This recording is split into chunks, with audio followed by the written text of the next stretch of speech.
नमस्कार, आप देख रहे हैं दिल्ली 24 भारत। मैं हूं आपके साथ स्तुति झा। रुक करते हैं दिल्ली एनसीआर की बड़ी खबरों की तरफ। गाजियाबाद में हिंदू रक्षा दल के नेता दक्ष चौधरी पर लगे छेड़छाड़ के आरोपों को लेकर विवाद लगातार बढ़ता जा रहा है। इस मामले ने अब तक राजनीति और सामाजिक रूप ले लिया है। इसी बीच कई हिंदू संगठनों ने दक्ष चौधरी के समर्थन में सामने आने का ऐलान किया है। संगठनों का कहना है कि वो बड़ी संख्या में गाजियाबाद पुलिस कमिश्नरेट पहुंचकर पुलिस कमिश्नर से मुलाकात करेंगे। इस दौरान वो पूरे मामले की जानकारी देते हुए निष्पक्ष और पारदर्शी जांच की मांग कर रहे हैं। साथ ही संगठनों का कहना है कि यदि किसी ने गलत आरोप लगाए तो उसके खिलाफ भी कार्रवाई होनी चाहिए ताकि सच सामने आ सके। इस मुद्दे को लेकर सोशल मीडिया पर भी बहस तेज हो गई है। कई वीडियो तेजी से वायरल हो रहे हैं जिसमें विभिन्न हिंदू संगठनों ने लोग दक्ष चौधरी के समर्थन में बयान देते हुए नजर आ रहे हैं। फिलहाल पुलिस प्रशासन की ओर से मामले की जांच की जा रही है और आने वाले दिनों में ये देखना अहम होगा कि पुलिस इस पूरे मामले में क्या रुख अपनाती है और आगे क्या कार्रवाई करती है। वहीं मुजफ्फरनगर में उत्तर प्रदेश के मुख्यमंत्री योगी आदित्यनाथ की माता को लेकर कथित तौर पर की गई विवादित टिप्पणी के विरोध में हिंदू संगठनों का आक्रोश सामने आया है। बिहार के मौलाना अब्दुल्ला सलीम के खिलाफ मंगलवार को सुबह हिंदू युवा वाहिनी के कार्यकर्ताओं ने जोरदार प्रदर्शन किया। प्रदर्शन के दौरान संगठन के दर्जनों कार्यकर्ता सड़कों पर उतरे और मौलाना का पुतला दहन करते हुए विरोध जताया। इस दौरान कार्यकर्ताओं ने नारेबाजी भी की और कार्रवाई की मांग भी की। संगठन के लोगों का कहना है कि मुख्यमंत्री की माता के बारे में अभद्र टिप्पणी करने वाले व्यक्ति के खिलाफ सख्त कानूनी कार्रवाई की जाएगी। आपको बता दें, पुतला दहन के बाद कार्यकर्ताओं ने मुजफ्फरनगर के वरिष्ठ पुलिस अधीक्षक संजय वर्मा को तहरीर देकर मौलाना के खिलाफ मुकदमा दर्ज करने और गिरफ्तारी की मांग की है। इस दौरान सहारनपुर मंडल प्रभारी आदित्य प्रहलाद पहुजा ने भी विवादित बयान दिया और आरोपी के खिलाफ कड़ी कार्रवाई की। फिलहाल पुलिस प्रशासन को शिकायत सौंप दी गई है और मामले को लेकर जांच की जा रही है। देखिए, ऐसा है, आज हमारे क्षेत्रीय मंत्री नवीन कुमार और हमारे नगर अध्यक्ष ऋषभ शर्मा के नेतृत्व में पुतला दहन किया गया है। और ये पुतला ये जो है अब्दुल्ला सलीम है, ये जिहादी मानसिकता का व्यक्ति है और ये कटमुल्ला एक माँ को इस तरीके की उसने जो माननीय मुख्यमंत्री जी की जो माता जी हैं उनके खिलाफ उनके जो इतना शर्मनाक उन्होंने बयान दिया है, मैं मानता हूं कि ऐसे व्यक्ति को जिंदा ही जला देना बेहतर था, लेकिन वो हमें मिल नहीं पा रहा था, इसलिए आज उसका जो है नगर अध्यक्ष जी ने पुतला दहन किया है। देखिए, हमने उनकी तहरीर दी है, माननीय कप्तान साहब से हम मिले हैं, हमने उनसे निवेदन किया है और उनसे कहा है कि जिहादी के खिलाफ जल्द से जल्द मुकदमा। वहीं नोएडा में पुलिस ने फर्जी नौकरी दिलवाने के नाम पर लोगों से ठगी करने वाले गिरोह का पर्दाफाश किया है। नोएडा पुलिस की sector 113 police station Noida team ने कार्रवाई करते हुए गिरोह के 8 आरोपियों को गिरफ्तार किया है, जिसमें 2 युवक और 6 युवतियां शामिल है।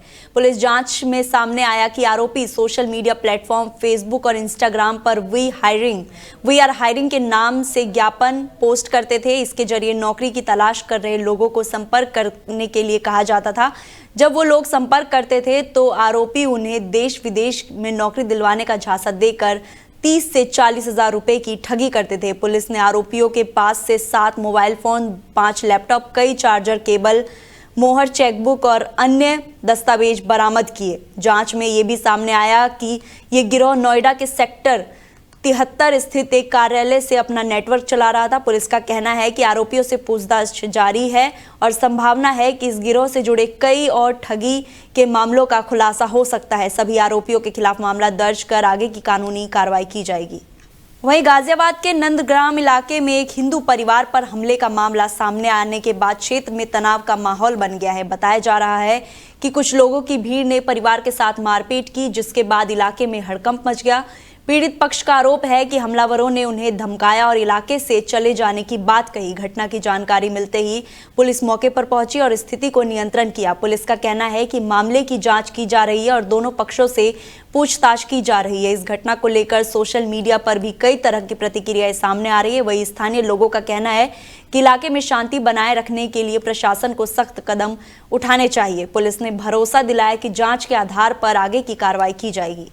वहीं दिल्ली में कॉमर्शियल एलपीजी सिलेंडर की कमी को लेकर राजनीति तेज हो गई है। कांग्रेस सांसद प्रियंका गांधी ने केंद्र सरकार पर निशाना साधते हुए कहा कि देश में संकट गहराता जा रहा है और आने वाले समय में ये बढ़ सकता है। उन्होंने कहा कि जिस तरह भारत सरकार ने ट्रेड डील में यूएस के सामने झुकने का काम किया है, उससे स्थिति और मुश्किल हो सकती है। प्रियंका गांधी ने ये भी कहा कि वैश्विक स्तर पर चल रहे संघर्ष और मौजूदा हालात का असर भी ऊर्जा आपूर्ति पर पड़ सकता है। उनके मुताबिक इन परिस्थितियों में आम लोगों को और परेशानियां झेलनी पड़ सकती है। वहीं लोकसभा में नेता प्रतिपक्ष राहुल गांधी को लेकर केंद्रीय मंत्री गिरिराज सिंह और किरण रिजिजू की टिप्पणियों पर भी प्रियंका गांधी ने प्रतिक्रिया दी। उन्होंने कहा कि ऐसी बातें इसलिए की जाती है क्योंकि राहुल सच बोलते हैं और किसी के सामने झुकते नहीं है। प्रियंका गांधी ने कहा कि देश की सरकार नीतियों के कारण जो समस्याएं झेलने पड़ रही है, उसमें जवाब देना ज्यादा जरूरी है। उन्होंने आरोप लगाया कि विपक्ष के सवालों का जवाब देने के बजाय सरकार मुद्दे से ध्यान भटकाने की कोशिश कर रही है। इसी के साथ आगे की जानकारी के लिए हमारे सहयोगी साहिल हमारे साथ जुड़ चुके हैं। साहिल, ट्रेड डील को लेकर प्रियंका गांधी ने भारत सरकार पर निशाना साधा है, और तो क्या जानकारी निकलकर सामने आ रही है? बिल्कुल, देखिए स्तुति, ट्रेड डील को लेकर लगातार देखने को मिल रहा था कि सरकार की आलोचना विपक्ष की तरफ से की जा रही थी, और बार बार खासकर कांग्रेस की अगर हम बात करें तो कांग्रेस की तरफ से लगातार ये कहा जा रहा था कि सरकार दबाव में ये ट्रेड डील कर रही है और सरकार के ऊपर बहुत ज्यादा दबाव है। इसी को लेकर राहुल गांधी ने भी सदन में कई बार अपनी बात रखने की कोशिश यहाँ पर की है, लेकिन अब प्रियंका गांधी ने सरकार पर निशाना साधा है। उन्होंने साफ तौर पर कहा है कि देश में जो संकट है वो लगातार गहराता जा रहा है और ये आने वाले समय में और ज्यादा बढ़ सकता है।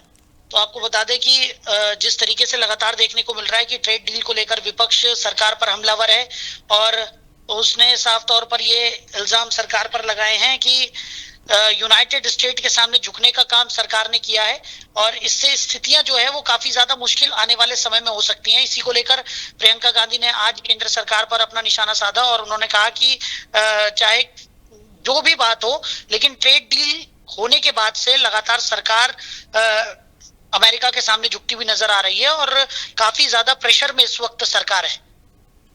जी, राहुल गांधी को लेकर भी केंद्र सरकार पर निशाना साधा है और उन्होंने कहा है कि वो झुकने वालों में से नहीं है। बिल्कुल, देखिए राहुल गांधी, जैसा कि मैंने जिक्र किया कि राहुल गांधी भी पहले लगातार सरकार को लेकर, ट्रेड डील को लेकर सरकार पर निशाना साधते हुए नजर आ रहे थे, और उसके बाद सरकार की तरफ से कई बार राहुल गांधी को लेकर अलग अलग तरीके के बयान भी निकलकर सामने आए। अब प्रियंका गांधी ने राहुल गांधी को लेकर बयान दिया है। उन्होंने कहा है कि राहुल हमेशा सच बोलते हैं, वो किसी भी बात के आगे झुकते नहीं है क्योंकि वो झूठ नहीं बोलते। उन्होंने कहा कि ट्रेड डील को लेकर राहुल गांधी हमेशा से ये कहते आए हैं कि सरकार के ऊपर बहुत ज्यादा दबाव है और यही वजह है कि सरकार को ये ट्रेड डील अमेरिका के साथ करनी पड़ी है। वहीं केंद्रीय मंत्री गिरिराज सिंह और किरण रिजिजू की टिप्पणियों पर भी प्रियंका गांधी ने अपनी प्रतिक्रिया दी। उन्होंने कहा कि ये बातें इसलिए कही जाती है क्योंकि राहुल गांधी हमेशा सच बोलते हैं और सत्ता के सामने राहुल गांधी झुकते नहीं है, चाहे उन्हें कितने भी दबाने की कोशिश की जाए।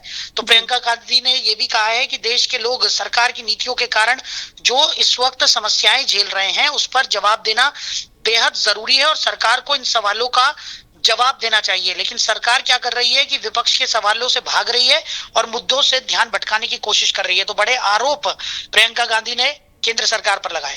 जी, बहुत बहुत धन्यवाद आपका जानकारी के लिए। वहीं प्रियंका गांधी ने केंद्र सरकार पर निशाना साधा है, कहा है कि सरकार की नीतियों से संकट बढ़ेगा, और राहुल गांधी को कहा है कि वो झुकने वाले में से नहीं है, सच बोलते हैं। वहीं दिल्ली के साकेत जिला न्यायालय परिसर के पास एक विवाद की घटना सामने आई है। जानकारी के मुताबिक मणिपुर की एक महिला को कुछ लोगों द्वारा परेशान किए जाने का आरोप लगाया गया है। जब व्यक्ति ने इसका विरोध किया तो उस पर कथित तौर पर हमला कर दिया गया। बताया जा रहा है कि यह घटना कोर्ट कॉम्प्लेक्स के पास स्थित एक पार्क के नजदीक हुआ। मामले की जानकारी सामने आने के बाद इसको लेकर सोशल मीडिया पर भी चर्चा शुरू हो गई। आपको बता दें, घटना को लेकर नॉर्थ ईस्ट के कई नेताओं ने तीखी प्रतिक्रिया दी है। खास तौर पर मणिपुर और अन्य उत्तर पूर्वी राज्यों के नेताओं ने इस घटना की निंदा करते हुए दोषियों के खिलाफ सख्त कार्रवाई की मांग की है। उनका कहना है कि देश के किसी भी हिस्से में नॉर्थ ईस्ट के लोगों के साथ भेदभाव या दुर्व्यवहार बर्दाश्त नहीं किया जाएगा। फिलहाल पुलिस मामले की जांच कर रही है और घटना से जुड़े तथ्यों को जुटाया जा रहा है। अधिकारियों का कहना है कि जांच के आधार पर आगे की कार्रवाई की जाएगी।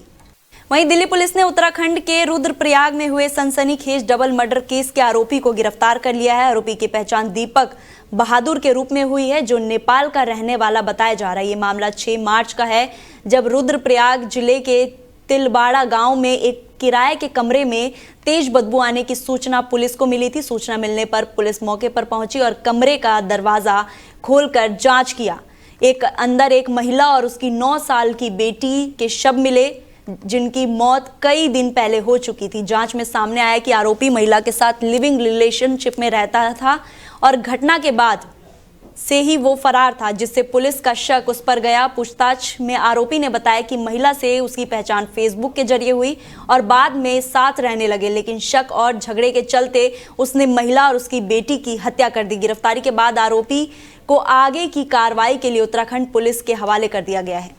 वहीं दिल्ली के भारत मंडपम में खाद्य और आतिथ्य उद्योग का सबसे बड़ा अंतर्राष्ट्रीय व्यापार मेला आहार 2026 शुरू हो गया है। ये मेला 5 दिन तक चलेगा और दुनिया भर की कंपनियां, खाद्य विशेषज्ञ, तकनीकी प्रदाताओं और व्यापारियों को एक मंच पर लाएंगे। इस दौरान उद्योग से जुड़े नए उत्पाद, आधुनिक तकनीकी और वैश्विक व्यापार के अवसर प्रदर्शित किए जाएंगे। इस आयोजन का उद्घाटन केंद्रीय वाणिज्य और उद्योग मंत्री करेंगे, जबकि खाद्य प्रसंस्करण उद्योग मंत्री भी उपस्थित रहेंगे। मेले में खाद्य उत्पाद, पैकेजिंग प्रणाली, होटल उपकरण और शीत श्रृंखला से जुड़े नए समाधान प्रदर्शित किए जाएंगे। ये मेला इस बार अपने 40वें संस्करण में आयोजित किया गया है। इसमें करीब 1800 प्रदर्शक भाग ले रहे हैं, जिनमें 155 विदेशी कंपनियां भी शामिल है।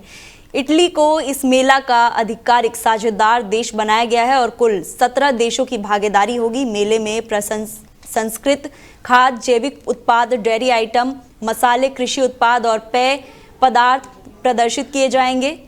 वहीं जनकपुरी में दिल्ली जल बोर्ड के गड्ढे में गिरने से हुई मौत के मामले में पुलिस ने मुख्य कलेक्टर हिमांशु गुप्ता को उदयपुर, राजस्थान से गिरफ्तार किया है। पुलिस की टीम फिलहाल उसे दिल्ली ला रही है और आज शाम उसे कोर्ट में पेश कर पुलिस कस्टडी की मांग करेगी। पुलिस ने बताया कि इस केस में हिमांशु के अलावा कुल 3 लोगों को गिरफ्तार कर लिया गया है।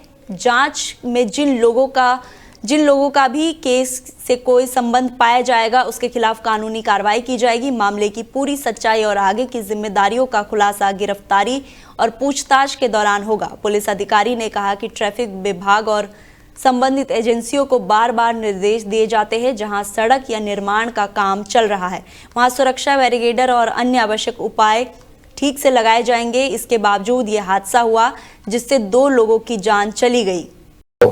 जनकपुरी में दिल्ली जल बोर्ड के गड्ढे में गिरने से हुई मौत के केस में आज सुबह हमने जो जल बोर्ड का मुख्य कॉन्ट्रैक्टर है हिमांशु गुप्ता, उसको उदयपुर, राजस्थान से अरेस्ट किया है और अभी एज ऑफ नाउ हमारी टीम जो है उसको दिल्ली में लेकर आ रही है।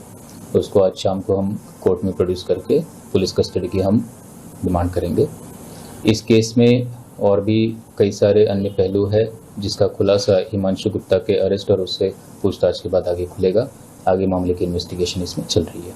अब तक इस पूरे मामले में कितने लोगों की सर गिरफ्तारी हो चुकी है? अभी हिमांशु के साथ कुल इस मामले में 3 लोगों की गिरफ्तारी हो चुकी है।